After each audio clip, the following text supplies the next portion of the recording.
Greg, hi everybody. That's it. Good to see you here virtually. I hope you enjoyed the commute. So, as Greg said, basically my name is Matthew Griffin. I'm typically called a futurist. I work between the dates of 2020 and 2070. As you'll see from the slides, I cover over sort of 450 exponential technologies. I cross every sector. I work with almost all G7 governments, so 4 prime ministers, as well as most of the G20, particularly when it comes to things like the future of energy, transportation, communications, education, jobs and skills, transportation, all that sort of stuff. In the nearest sort of term, but when you have a look at the vast majority of companies, most companies operate anywhere between 0 to say 10-year views. So I also work with Accenture globally, but I also work with the board of companies like Centrica, Aon, Willis Towers Watson, T-Mobile over in the US, basically Vodafone over here, and a variety of others, you know, sort of Airbus and all those kinds of guys. Basically, so it does seem that my crystal ball is working.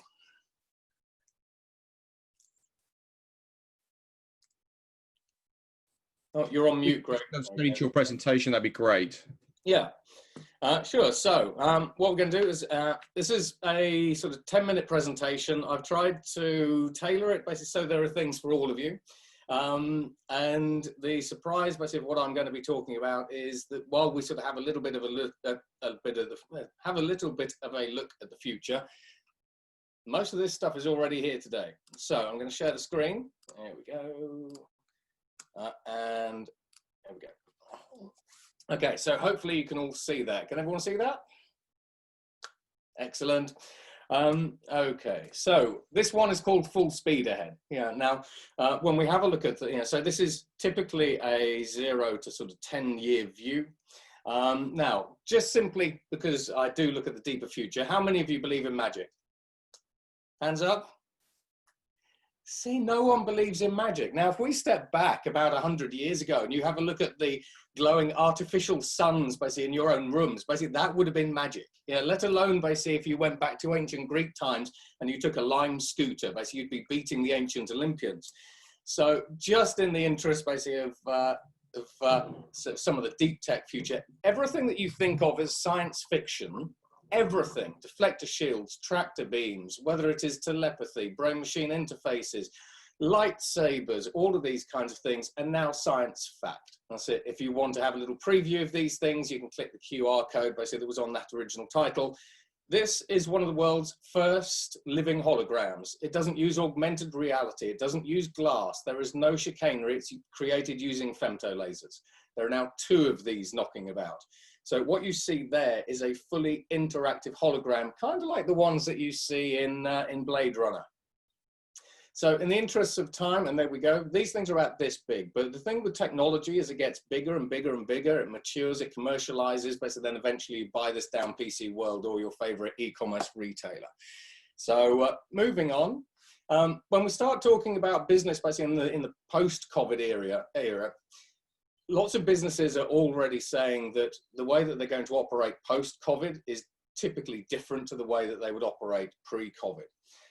From a technology perspective, there's been a lot more impact from technology, basically, than many people realize. Yes, you know, from our own perspectives, we've seen a lot of work from home. So when we have a look at the impact of COVID, basically, at work, really starting Q3, Q4, 20, Q1, Q2, 21, basically, we're already starting to see an uptick, basically, in the number of organizations that are now giving a lot more thought to about their future. So future business models, go to markets, how they engage with consumers and all that kind of stuff. That typically leads into more digital transformation programs, which is something that we've already seen verbalized basically through Microsoft and Accenture themselves.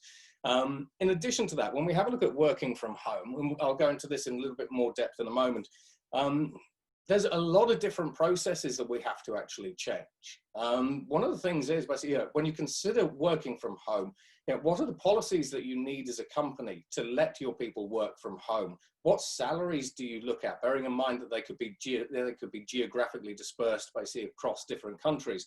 When we have a look at things like telehealth and telepresence, one of the problems that the NHS has obviously had working basically is if you're a surgeon and you're working from home, you don't really have an operating theatre at home. A little bit of a challenge.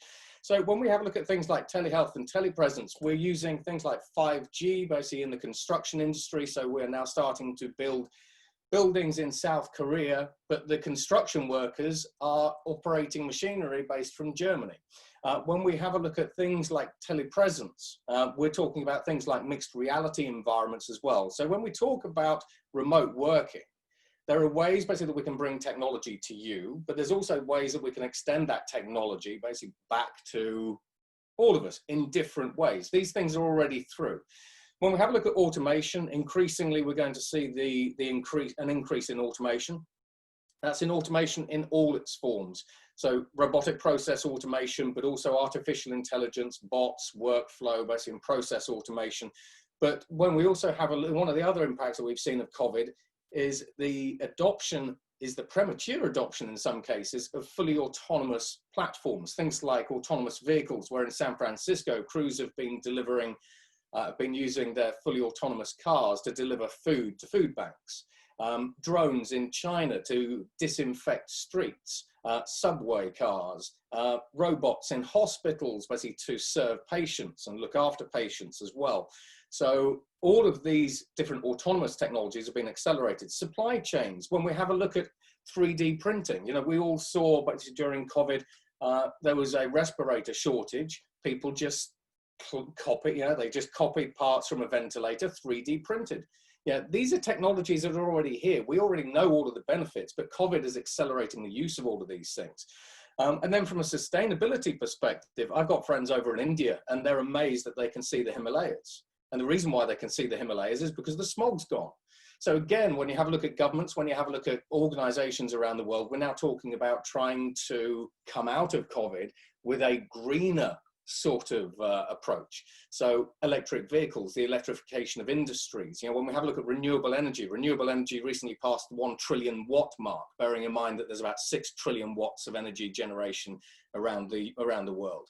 So, and then in addition to that, when you have a look at North America and Europe, basically we have the embracing of ESG standards. We have Jamie Dimon basically in the New York Business Roundtable, who are now throwing out the concept of shareholder primacy, where shareholders are first, and actually starting to invest and look at things from the long term. However, when we start having a look at the exponential future, everything was accelerating before COVID. So this is something I shared with Bloomberg. If you consider this, but we're in an increasingly digital and connected society. If you can create a digital product and you can hit the right levers, Pokemon Go was downloaded 50 million times within 19 days. Call of Duty was downloaded 100 million times in 7 days. If you're a platform like Facebook, or you know how to hit the individual levers, ask yourselves this question: at what point do we see a global industry being disrupted in a day? Create a game-changing product, hit the right levers, get it downloaded by a couple of 100 million people. You are transforming the world at speed. This is pre-COVID, remember. This accelerates post-COVID now. From a technology perspective, everything is speeding up. If you went back to the 1980s and the 1990s and I said, what do you think you can do with technology next year that you couldn't do this year? You might look at Moore's law and say, computer processors are faster, we could ingest and analyze more information, and we could do whatever. Now, though, I'm coming to you and saying, well, what are you doing with 5G or artificial intelligence? Are you using augmented reality, virtual reality, robotics? If you have a look at the next 5 years, how many of you are playing around with quantum computers? Those are 5 years. They're already starting to emerge. So genetic engineering, so particularly basically when we have a look at HIV, for example, basically there's been some really interesting breakthroughs basically on the HIV front because of genetic engineering and technologies like CRISPR.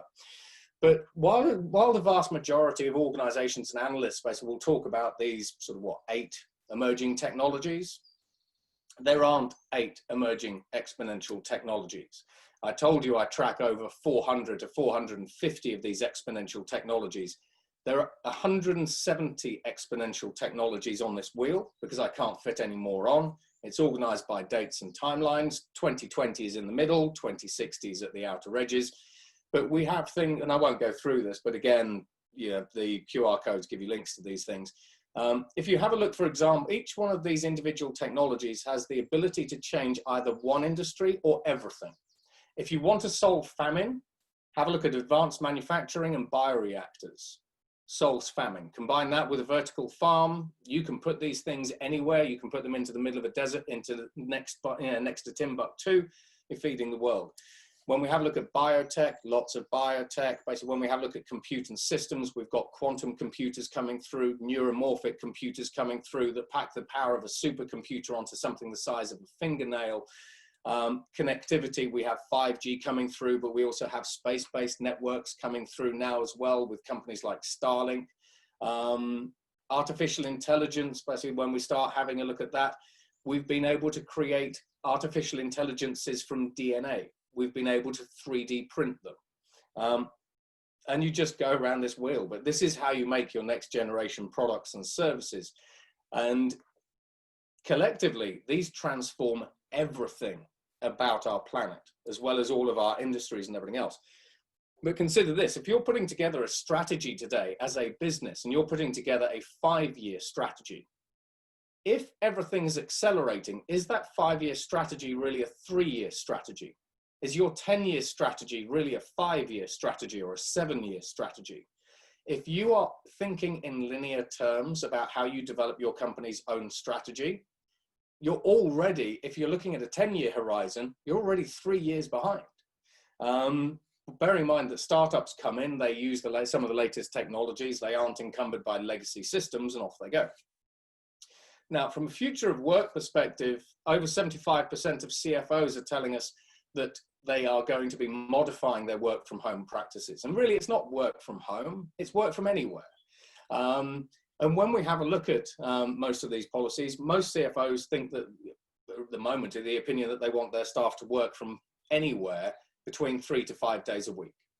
And while that's good, we have the technology to do that today, but see, there are some challenges associated with that. One of those is mental health. For example, if you have widely distributed teams, how do you make sure that they are engaged, that they're motivated? How do you keep them productive? So if we have a look at artificial intelligence again, I'm holding up a tricorder. If I take artificial intelligence and I combine it with the camera, I can diagnose myself basically for pancreatic cancer, because when you get pancreatic cancer, your eyes go slightly yellow. I can diagnose myself with skin cancer. If I use the microphone with artificial intelligence, bearing in mind this could be a webcam, I talk into it, basically it can diagnose ADHD, PTSD, dementia, depression, all these kinds of things. In addition to that, if I use the accelerometer in these phones and I do this, I'm checking myself for heart disease. So when you start thinking about the power of combining, for example, webcams that are right here with artificial intelligence, if you have a look at companies like HireView, we're already using CCTV and artificially intelligent hiring systems to figure out basically someone's character, personality, mood, emotions, how engaged they are. You can tell from the camera, if I sit here like this, I'm not engaged. If I look sad, I'm probably depressed. So now you roll all of these different systems together, you put it into a dashboard, and you can very, very quickly gauge basically the entire mental and physical well-being basically of your entire population. In addition to that, these cameras can also detect flushes in your skin, so they can detect blood pressure, heart rate, all kinds of things. We take all these biomarkers and all this biometric information. I can give you a score. How well do you feel today on a score of 1 to 10? Do we need to make an intervention? That's here now. And by the way, most of that was put together based by university scientists, basically for about $50 and some computer training models. Productivity, so this is where I mix it up.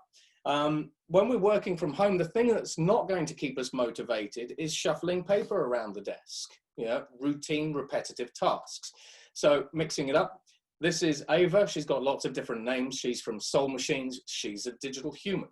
And I have videos, but yeah, we have time constraints. So when we start having a look at the use of automation, we can use different automated tools to automate repetitive tasks, move workers to higher cognitive tasks so they remain motivated and engaged. And Ava is a neural network avatar, by the way. Very good. So far, her and her colleagues have been teaching children in New Zealand over 250 children in New Zealand, basically, about renewable energy. You might have seen Digital Humans, basically from Samsung and all these kinds of guys. Now, when we start thinking about the future of jobs, employments, and skills, how many of you could draw me a photorealistic landscape? Anyone? So this is where increasingly, when we have a look at the future of jobs and skills, you don't need to know what you're doing. You don't need to learn the skill. So if you pick creativity, we can automate programming, we can automate law, basically companies like Law Geeks, Ross Intelligence, and all sorts of other things, Microsoft and Google. But if you want to just dip into a skill, bearing in mind that these technologies allow you to democratize access to expertise, how about this? Imagine you're in marketing and you can't draw. What if we were to change all that to rock? Or you're an entrepreneur and you can't create your own materials. Let's try waterfalls by pulling water down from the top. Wouldn't it be great if everybody could be an artist? If we could take our ideas and turn them into compelling images? This technology allows us to create a smart paintbrush so that if you wanted to create a new picture, you can just draw the shapes of the objects that you want, and the neural network can then fill in all the details. If we add a water feature, the network is able to add reflections, not because we told it that, but because it learned it. Or if we change the ground to be covered in snow, then it knows that the sky also needs to be a different color. I really think this technology is going to be great for architects, designers, people making virtual worlds to train robots and self-driving cars. The input to this model is something we call a segmentation map. It's like a coloring book picture that describes, here's where a tree is, here's where the sky is, here's where the ground is, and it doesn't have any details. And then the neural network is able to fill in all the texture and shadows and the colors based on things that it's learned from a large database of real-world images. I would like to see the tree reflecting in that pond. The real advance here is that we're able to synthesize images with a lot more diversity and more fidelity than we were able to in the past. I really think this technology is going to be great for the dreamers of the world. So, for example, on the programming side, you want to democratize access to application programming. You have Google buy you Microsoft Deep Coder. Talk to the computer. Build me an application that does A, B, C, D. Behavioral computing unlocks a lot of these powerful technologies. And all of a sudden, you have a platform that's developing an application with 5 to 100 lines of code at the moment. So democratization of expertise is maybe not what you think, but it brings us all a whole variety of new opportunities. So what about basically democratizing access basically to innovation, research and development, accelerating your product to your concept to shelf times by 99%? There's lots more. This is an iceberg, so this is the very tip of the iceberg. So today, basically, we have creative machines that are able to iterate new products, but they are starting to move to primary and disruptive. But when you start combining these technologies, don't think about individual technologies, think about how you combine them. You can accelerate the rate of innovation by anywhere between a couple of million-fold and a couple of billion-fold if you look at the software space. So this is hardware. So we use artificial intelligence, computing, we use new materials and advanced manufacturing. And what I'm going to show you now basically is actually starting to get a little bit old. But if you have children who are learning robotics, this is arguably one of the world's first fully self-evolving, self-manufacturing robots from the University of Norway and University of Oslo. So consider this. What we have basically is we have a product. We've built a product. It's a car, it's a chair, it's a robot, it's whatever it happens to be. It's out in the wild. In this case, we have a robot and we wanted it to move from one side of the room to the other as quickly as possible. The robot has sensors in it. Think Internet of Things. Information from those sensors are being fed back to this. This is a virtual simulation. It's a creative machine. It's an artificial intelligence called a GAN. All of the information, so the GAN understands what we're trying to achieve, create a faster robot. The robot moves across the floor. It streams data to the artificial intelligence. The artificial intelligence runs thousands of simulations a minute to figure out what is the best design for that robot. I have lots of examples of these, by the way. The artificial intelligence comes up basically with robot version number 2 that it thinks flies. It sends that information to a 3D printer, and the 3D printer prints it off. If you swap the 3D printer for a 4D printer, as you did with MIT a little while ago, what you have is you have a self-evolving robot that self-manufactures itself and then walks off the printer. But now we have Larry, the lab technician, assembling all the different parts of this, this robot. He puts it back on the floor and off we go. So when you start looking at where we're actually applying these things, I told you I'm not talking about science fiction, even though these are science fiction-like technologies. They're being used all over the place, and this is the last slide. In terms of real results, NASA have been using these generative designs basically to shave 30% of the weight off their lunar landers. Now, from a company perspective, imagine, and this is, let's say, for example, General Motors are using these to design future cars. From a sustainability perspective, what happens basically if everyone on the planet all of a sudden uses 30% less materials outside of anything else? Airbus are using these technologies to help them design parts for the A330neo. Google are now using these creative machines to help them accelerate the development of artificial intelligent computer chips. Under Armour basically have used this technology basically to design something called the Architect Sneaker, which is $300. You can buy it online. But then it's a 3D printed sneaker. So we went from an 18-month concept to shelf with Under Armour to getting a product designed in day 1, have a bit of a break, and then getting printed day 2, concept to shelf, 2 days. We have organizations like In Silico that are using different sort of versions of these platforms to create 30,000 new drug designs basically within 21 days. We have artificial intelligences today that are using these similar types of systems with modifications, obviously, to try and create the next vaccine with things like deep fold and all that kind of stuff. So when we talk about the rate of acceleration, pre-COVID, these things were already here. We were already accelerating. Post-COVID, this stuff accelerates more, but across a whole variety of different vectors. And that's it from me. So I hope you enjoyed the show. I look forward to the breakout sessions.